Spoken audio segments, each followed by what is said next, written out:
계속 이제 이슈가 되고 있긴 한데 곧 잠깐 언급하고 가죠. 네. 뭐 약속대련 얘기도 있었는데 약속대련 아닌 것 같아요. 충돌이라고 그냥 아예 언론에서 이제 달았네요. 아예.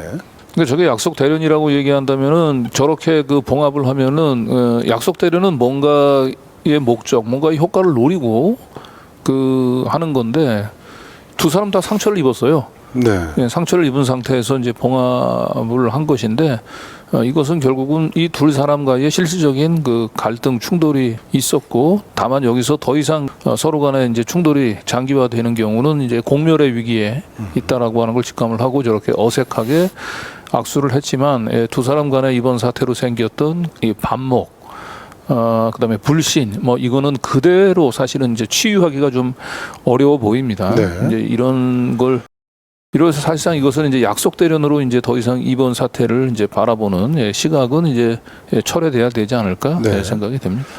예, 폴더 인사, 90도 인사를 하는 장면도 여기 이제 사진 아까 좀 확대해서 보여드렸습니다만은 쳐다보지도 못하고 네. 이렇게 약간 서운한 표정이죠. 네, 그리고 뭐 대통령실에 있는 기자들 얘기에 따르면 대부분 대통령실 기자들은 이건 약속 대련으로 보기 약속대련 어렵다. 아니라고 보고 있습니다. 네, 또 네. 중요한 그렇게 판단한 또 중요한 또 팩트가 있죠 근거가. 네. 예. 네. 이제 대통령실 출입 기자들 사이에 이제 도는 얘기는 대통령실 수석들 있죠. 수석 비서관하고 네. 대통령실 비서실장하고 홍보수석인가요? 그 사람들이 간밤에 늦은 밤에 대통령 관저로 불려갔다는 거죠. 불려갔다는 그런 소식이 지금 빠르게 퍼지고 있습니다. 그래서 이 상황이 이 약속 대련이라면 굳이 늦은 밤에 두 사람을 불러들여서 아주 그 긴한 얘기를 특히 이제 비서실장은 한동훈 비대위원장과 소통을 할 수 있는 그렇죠. 그런 입장이기 때문에 이제 실제로 이제 입장을 전달했잖아요. 대통령실 입장을. 그래서 아마도 이번 사건은 약속 대련은 아닌 걸로 대통령실 출입 기자들이 어느 정도 의견이 어느 정도 정리가 된 것 같습니다. 자, 이게 이제 약속 대련이라고 얘기한다면은 궁극적으로는 한동훈이 이제 그 명품 디올백 그 수수에 대한 이제 사과를 요구를 하고 이걸 이제 그 대통령실에서 특히 김건희 씨가 이제 그 고민 끝에 이제 그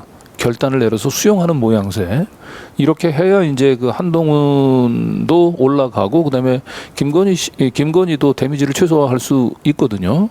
그런데 이 양상은 어떻게 됐습니까? 그 결국은 한동훈이가 이제 김경률을 통해서 치받는 모양새를 했고 대통령실이 진노해가지고 한동훈에 대한 비대위원장에 대한 뭐 지명을 철회한다.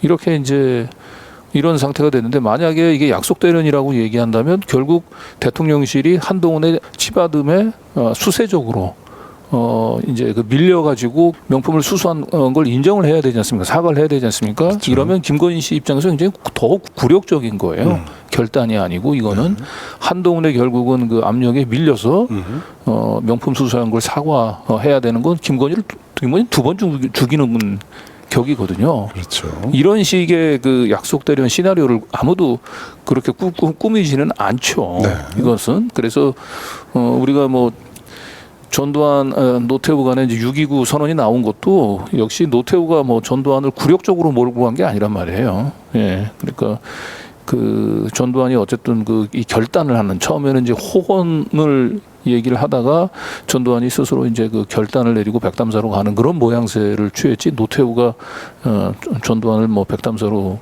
노골적으로 미는 뭐 그런 건 아니었단 말이에요. 근데 그런 차원에서 사실은 이번 사건을 처음서부터 약속 대련으로 몰고 파악하려고 했었던 것은 너무 이 윤석열, 한동훈 이분들이 그렇게 수가 높지 않아요. 지금까지 국정 운영해 온 거 보면 실력이 그렇게 높지가 않습니다. 그러니까 그리고 감정 조절이 또 잘 되는 분들도 아니에요. 예. 그래서 이번 사건은 결국은 뭐 한동훈이 그 결국 이 대통령실을 향해서 뭔가 항명하는 듯한 반란을 일으킨 지 한 3일 만에 3일 천하로 지금 끝났는데요. 네. 이건 약속 대련이 아니고 여권 내부의 이제 감정 위기 관리가 제대로 되지 못한 가운데서 신구 권력이 충돌을 했고 너무 조기에 그 이 반기를 들은 것 때문에 할 수 없이 현재 권력에 밀려서 한동훈이 일단 접어주는 그런 고개를 굽힘으로써 약간 굴욕적으로 좀 한동훈에게는 한동훈은 굴욕, 그리고 그 윤석열은 이제 좀 무리하게 당무에 또 개입하는 모양새를 보여줌으로써 양쪽 다 상처만 남긴 이 사태가 돼버렸죠. 네. 예, 이런 식을 가지고 이걸 약속 대련이라고 이제 얘기를 하는 것은 이제 이건 사태를 잘못 파악한 걸로 볼 수밖에 네. 없습니다. 뭐 여러 이제 분석을 이제 할 수 있고 예측도 해볼 수는 있는데 저희가 애초에 1월 1일 날 예고했던 대로 한동훈 사단, 그죠? 한동훈을 지금 차기 권력으로 밀고 있는 언론 권력, 재벌 권력들이 있기 때문에 뒤에서 받쳐주고 있기 때문에 한동훈 입장에서는 이 언론 권력과 함께 한번 툭툭 건드려 본 정도로 아마 지금 분석이 됩니다. 자, 그래서 이거를 지금 저 신문 사설, 오늘자 신문 사설을 보면 좀 더 명확하게 드러납니다. 자, 국민일보 한번 보십시오. 국민일보가 처음 이 문제를 들고 나왔죠. 그런데 국민일보가 이제 이 문제를 처음 들고 나온 건 아니고 네. 한동훈의 이제 그 반기를 진압하는 대통령실의 그 불편한 감정, 그렇죠, 그렇죠. 한동훈에 대한 그 수면 위로 비대위원장으로서의 신뢰를 철회한다라고 하는 그 대통령실의 아주 그 강력한 경고 메시지를 국민일보를 통해서 처음 수면 위로. 나왔어요. 네, 드러낸 거죠. 조선이나 중앙이 아니고 국민일보를 통해서 그렇죠. 대통령실의 이제 심기가 표출이 됐죠. 그렇죠. 그래서 보시면 윤한 갈등에 흔들리는 여권, 공멸의 길로 가려는가 대통령실의 입장에 가깝죠. 양비론이죠. 양비론. 네, 양비론이죠. 네. 그리고 결국 김건희 리스크가 부른 여권 내전. 네, 동아일보는 물론 김건희 리스크를 앞에 내세우긴 했습니다만 그냥 여권 내전으로 그러니까 양쪽 다 그 문제가 있고 책임이 있다라고 하는 걸로 대체로 국민일보와 동아일보는 이제 양비론 쪽 입장에 섰어요. 네. 그런데 조선하고 중앙을 한번 보죠. 조선일보는 대통령실에 문제가 있는 것처럼 얘기를 하고 그런데 있습니다. 굉장히 여기 점잖을 표현을 썼어요. 그래도 조선일보는 책임이 있다. 네, 국민과 국정에 대한 책임은 막중한 것이다. 네, 대통령실의 책임이 좀 더 있다라는 쪽으로 사설을 썼고요. 네. 중앙일보도 중앙일보는 조선일보보다는 굉장히 노골적입니다. 노골적인 날을 세웠어요. 네. 윤석열에게 책임이 있다. 대통령실 한동훈 사퇴 요구는 더 넘은 당무 개입이다. 당무 개입이다. 이렇게. 예. 그래서 어떻게 보면 이제 그 한동훈 쪽을 지금 축혀 올리면서 또 한동훈 쪽 입장에서 이 좀 권력 게임을 주도하고 있는 한동훈 사단은 주도하고 있는 건 중앙일보가 아닌가 뭐 그런 생각까지 좀 들어요. 그러네요. 조선일보는 약간 좀 이게 너무 확전하는 것에 부담을 느끼면서 조금 약간 좀 중도적인 스탠스를 취한 반면에 중앙일보는 확실히 한동훈으로 확 기울었습니다. 네. 그렇죠? 그래서 조금 이제 차이가 나죠. 보면 온도 차가 있습니다. 네. 그래서 저희가 이제 그 권력 그 갈등 지도, 신구 권력의 카르텔 지도를 한번 그렸었는데 우리가 극우 기독교 세력도 좀 추가를 했어요. 네. 이제 구권력, 구세력. 구권력의 이제 극우 기독교 반공 세력, 이념을 강조하는. 여기 이제 GS 그룹 4세까지 넣었습니다. 허소홍이죠. 네, 여기는 이제 그 3부 토건 3, 4세들하고 이제 주로 잘 어울리는 그룹이 이제 동부 그룹, 이제 김남호, 그다음에 김남호. 뭐 GS 그룹의 이제 허소홍. 허씨 일가들. 여기는 이렇게 서로 잘 어울려요. 그런데 최근에 이제 그 LG 윤석열 정권이 들어서기 전까지는 이 LG 이제 윤간, LG 마사이 윤간을 중심으로 해서 다들 잘 어울리던 사이들이에요. 그런데 최근에 이 둘 사이가 쫙 갈라졌어요. 그래서 삼부토건의 이 조창현이죠. 조남욱 그의 이제 그 동생의 아들, 그러니까 조남욱의 조카인데 이 조창현이 윤간을 상대로 이제 1억 원인가 2억 원의 대여금 청구 소송을 했거든요. 그래서 일단 그 재벌 내부에서도 그 구 재벌과 신 재벌 이렇게 이제 좀 대립이 벌어지고 있는 상황이고요. 네. 그리고 이제 윤석열 사단의 특징은 역시 천공 이런 무당 그리고 이제 극우 기독교 세력들의 지지를 받고 있다는 거죠.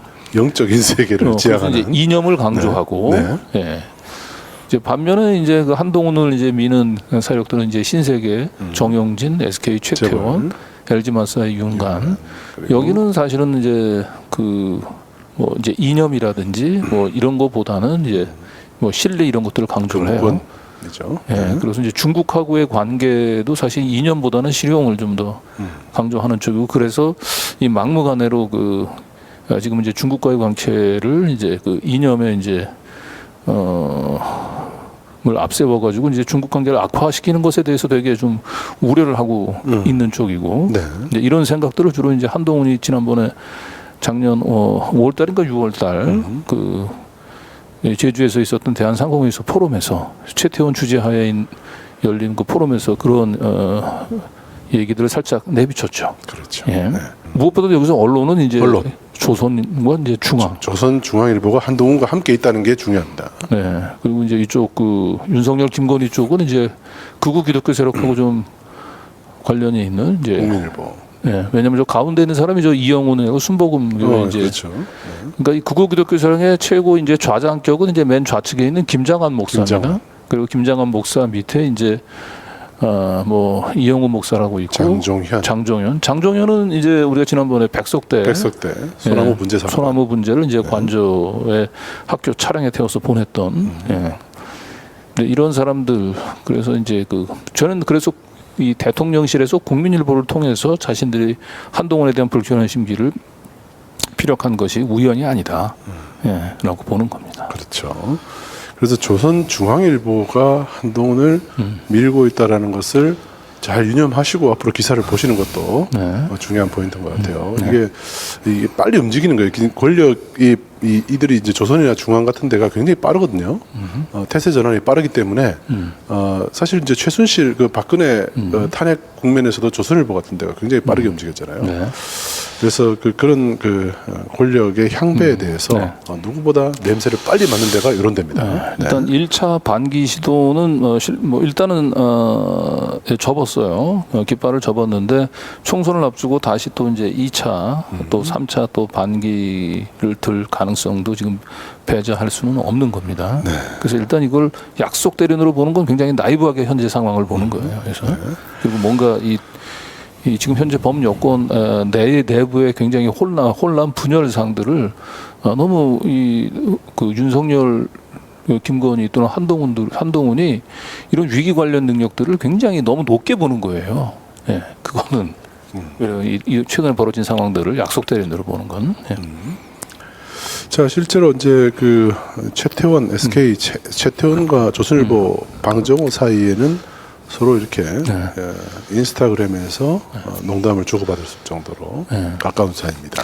그렇죠. 그러니까 어떻게 보면 이제 한동훈 신권력을 떠받드는 대표적인 재벌 그리고 이제 언론을 이제 보여주고 있는 건데요. 끊임없이 한동훈 뒤에는 이제 이런 세력들이 있다는 걸 이제 저희 뉴탐사의 시청자분들은 이제 염두에 두시라고 저희가 이제 계속 말씀을 드리는 겁니다. 아마 뭐 대통령실에서도 다 보고 있겠죠. 보고 있다 보니까 신경이 많이 쓰일 겁니다. 특히 여기 이제 라면 보이시죠? 최태원 SK 회장이 파파 토니 베어가 그 최태원의 닉이죠. 최태원이 그렇게 밤 12시엔 몰래 끓여 먹는 라면이다 이러면서 그 서민스럽게 이렇게 얘기를 한 거예요. 그렇게 하니까 방정호가 얼른 밑에다가 제가 끓여 드릴게요. 그랬더니 최태원이 방정호에게 라면 요리사라고 우스갯소리를 서로 주고받은 겁니다. 이 두 사람이 또 같이 찍은 사진들도 좀 있어요. 한번 보여볼까요? 이게 우리가 제보받은 사진이죠. 네, 이게 뭐 시카고대 이제 연말에 있는 동문 모임, 뭐 가장 최근 건 아닌 것 같고요. 뭐 한 몇 해 정도 된 거 몇 해 전 사진 같긴 한데요. 이 최태원하고 방정호가 이제 시카고대 동문 모임에서 저렇게 같이 얼굴 드러낸 거예요. 다른 얼굴 가리신 분들도 우리 눈에 익숙하신 분들이 좀 몇 분 있긴 하던데. 일단 그 최태원은 원래 고려대를 나왔지만 이제 시카고대에서 석사를 했습니다. 그리고 딸이 시카고대를 나왔죠. 그리고 방정호가 이제 시카고대 출신이고요. 그래서 이 시카고대를 고리로 해가지고도 최태원과 방정호는 형님 그 라면을 제가 끓여드릴까요라고 얘기해. 라면 요리사. 할 만큼 그렇게 굉장히 가까운. 그리고 여기에 이제 딱 그 LG 윤관이 이제 고리로 들어가서 한동훈하고 연결이 되면 이들은 뭐 거의 그 하나의 이너서클로 이제 보시면 될 것 같아요. 그렇죠.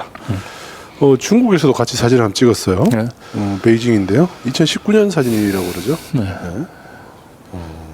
방정호, 최태원 같이 찍었는데 이게 무슨 행사였는지를 한번 기사를 찾아보니까 네, 베이징 포럼이라는 네. 행사가 있었더라고요. 네. 네. 그래서 이때부터 사실은 이제 최태원은 중국하고의 관계를 굉장히 그 중요시 했던 예, 사람이거든요. 그런데 갑자기 이제 천공이나 극우 기독교 세력들이 이제 친일파들 이제 등에 업고 지금 뭐 이 대미 뭐 대일 편중 외교까지는 좋은데 네. 반대하자면 너무 중국과의 관계를 지금 악화시키는 것에 굉장히 큰 이제 불안감을 느끼고 있는 대표적인 인물 중에 하나를 이제 최태원으로 볼 수는 있을 것 같아요. 네. 그래가지고 아까 얘기했던 대로 최태원 이 작년 한 중반경에 이제 제주도에서 대한상공회의소 주재로 포럼을 열었잖아요. 네. 거기에 이제 한동훈이 연사로 초청이 돼서 와서 중국과의 관계를 우리가 너무 이렇게 악화일로로 가면 안 된다. 중국은 우리가 경제가 굉장히 중요하고 경제는 곧 우리의 안보하고도 직결되는 문제다라고 하는 얘기로 사실은 최태원의 가려운 곳을 긁어줬죠. 근데 그 당시에 그 얘기를 할 때만 해도 워낙 대통령실에서는 이제 이념을 강조하면서 이제 이 중국이라든지 그 러시아에 대해서 한국이 이제 그 뭐 자유회를 지키는 그 가치 동맹을 강조하면서 중국과의 관계를 굉장히 좀 대중 외교가 굉장히 강경으로 이제 치닫고 있는 때이기 때문에 굉장히 좀 이채로웠어요. 근데 그 배경을 보면은 이렇게 이제 SK 최태원 하고 연결지어서 보면 이제 그 배경이 좀 어느 정도 이해가 된다는 겁니다. 그래서 중국과 관계가 악화되면 악화될수록 최태원이나 한동훈 쪽에서는 그러니까 지금 수도 있을 것 같아요. 윤석열만 믿고 가다 보면은 지금 밑에 그 민생, 그 서민들 경제뿐만 아니고 지금 재벌들도 지금 죽어날 판이거든요. 네. 그러니까 사실은 재벌들 입장에서는 더더군다나 이 실용을 강조하는 이 한동훈하고 이제 연합이 돼서 한동훈을 중심으로 빨리 이제 이 기득권 세력이 좀 재편이 됐으면 하는 희망들이 있을 거예요. 그리고 뭔가 천공이라든지 극우 기독교 세력들처럼 너무 이념 위주로 몰고 현 국정 기조를 몰고 가는 것에 대한 좀 견제도 좀 필요하다고 좀 볼 것 같고요. 네. 네.